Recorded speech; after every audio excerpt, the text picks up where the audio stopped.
அக்கறையிலிருந்து ஒரு பானை வயிற்றுக்காரனும் மற்றொரு ஆளும் தோணியில் வருகிறார்கள்.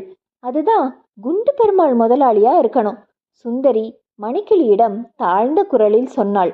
மணிக்கிளி உடனே பறந்து சென்று வெண்தேக்கு பெரியவரிடம் செய்தியை அறிவித்தான். பெரியவர் மீண்டும் கேட்டார், எல்லாரும் தயாரா?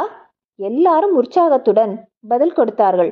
தயார், தயார், தயார். சுந்தரி உற்று கவனித்தாள்.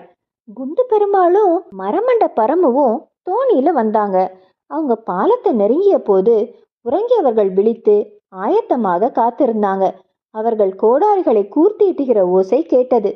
புண்ணியமூர்த்தி பெருச்சாளி அறிக்கை தாக்கல் செய்தார். வேலை முடிஞ்சிருச்சு. 6வது அடியில தருகிட தருகிட தொம். சரி, நான் விசில் அடிக்கிற வர சின்ன முதலையும் அதோட கூட்டத்தாரும் பாலத்துக்கு அடியில உள்ள தண்ணியில மூழ்கி இருக்கணும். அழகு முத்தியான தும்பிக்கையை உயர்த்தி